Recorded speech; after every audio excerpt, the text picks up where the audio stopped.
Hey man, what it is? This is Deem, and I am your host, and this is By Any Means. There go to PayPal at Deem by Any Means. There go to Cash App. $ Deem by any means. Y'all know what I'm about to say. I don't care if you send 50 cents, $1, $100, $1,000. It is much, much appreciated. Everybody who support the channel, man. What you gonna do, bud?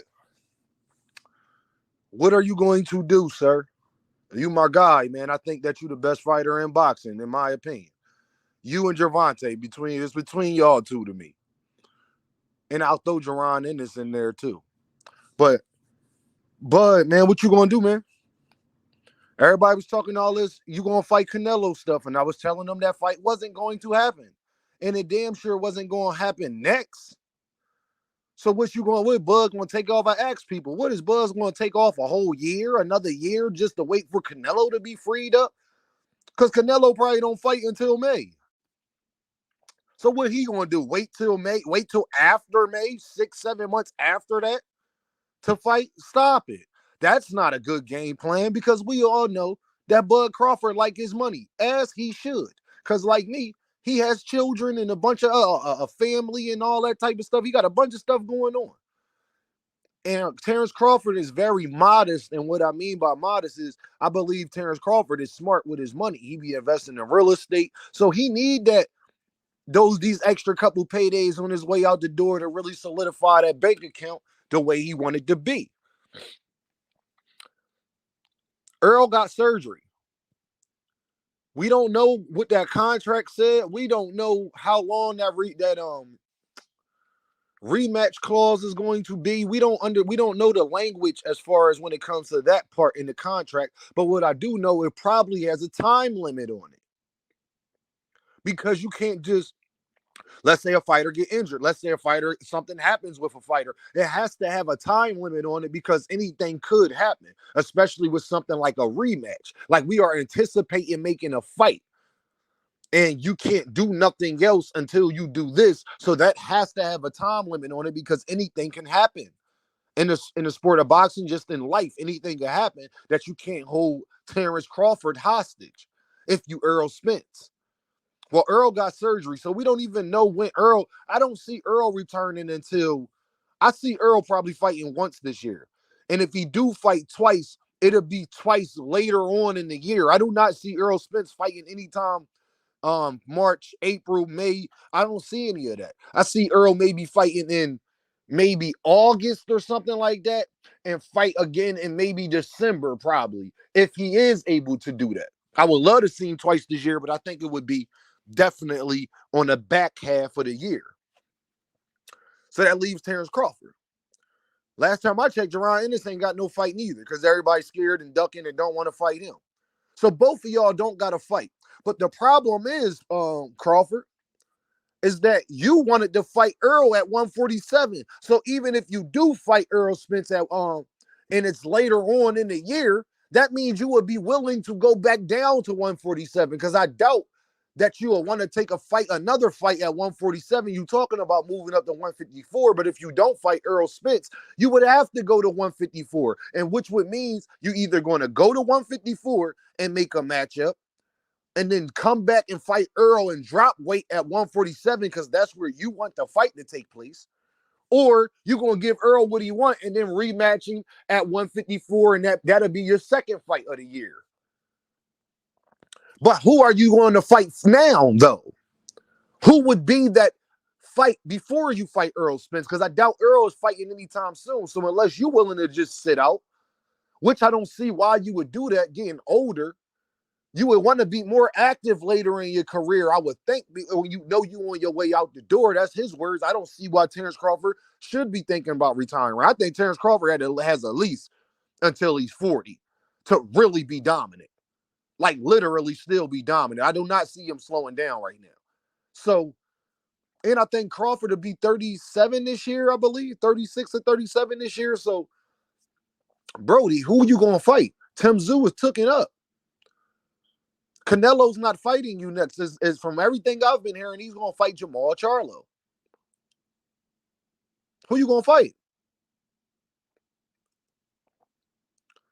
Who is going to give you a better, who is more challenging, a better fight? You have no other better fight than Jaron Boots Ennis. There is literally no better fight on the table for you than Jaron Boots Ennis, especially if Earl's not available right now because he's injured. Who you gonna fight? Everybody told me Tim Tszyu. Well, that's clearly not going to happen. Everybody told me Canelo Alvarez. That's not going to happen. So who's left? Now you got it. Now y'all fans and the guys who say they love boxing but don't really love boxing, you just like making excuses for boxers. Now it's no reason why he shouldn't fight Jaron Ennis. And guess what, y'all? I'm one of the people that say if I don't even care if Crawford say no, I'm not fighting you at 147, Jaron. You got to fight me at 154. I would call Jaron Ennis a duck if he doesn't take that fight. Absolutely, I would. Because I don't care about the IBF belt. I don't care about none of that stuff. If Terence Crawford is serious about fighting Jaron Ennis and Jaron Ennis has a legit chance to fight Terence Crawford, he has to take the fight. Especially, he's making you come up in weight. He's not even coming down. I wouldn't even be mad if Terence Crawford did that. But the part I'm just vexed on is that there is no better fight for you than Jaron Ennis. There is no better competition. There is no other name that will give you a bigger payday than Jaron Ennis is going to give you. Who are you going to fight at 154? You and Danny Garcia? But you said you wouldn't fight Danny. You wasn't, and Danny's not doing that right now. So I doubt it's going to be you and Danny. So who are you going to fight? Keith Thurman is fighting the other guy that they said you was going to fight. So both of them are off the board. They was other two prospects for you. Teofimo Lopez. The only problem with that is Teofimo's about to fight in February. So that means Teofimo would need at least 4. There's no way Teofimo Lopez is taking a fight with Terence Crawford and don't got at least 6 months to get ready for it. By that time, Earl Spence probably will be back healthy. So I doubt that fight is even realistic. And Teofimo will have to come up in weight. And it would mean that you are willing to go past Jaron Ennis to fight Teofimo moving up to 147. Come on now. Y'all just making up stuff at this point to avoid Jaron Ennis. Nobody he would get more credit for than Jaron Ennis. I don't believe nobody besides maybe a Teofimo Lopez he would get more money for fighting right now than a Jaron Ennis. We got to stop acting like people don't know who Jaron Ennis is out here. Like, we have to stop doing that because that is not true. Everybody in boxing respects him. You can't go on one blog, one major boxing program that won't tell you that Jaron Ennis is one of the top 10 best fighters in boxing. Period. Crawford knows this. So now that Earl's off the board, Tim Tszyu's off the board, Keith Thurman's off the board, Canelo Alvarez off the board. Who you gonna fight, Jermell? The problem is you have to go back on what you said too. And it'll show you how much these boxers just be running their mouth because you said you ain't want to fight Jermell. It's not that that's not an option. It's just that that's what you said you didn't want to do. And after that last performance from Jermell, I don't think that sells more than Jaron Ennis. I think Jermell Charlo, especially that other situation he had, I think he lost a lot of fan base, a whole lot of it, like half, at least half. And he didn't even have a big fan base to begin with.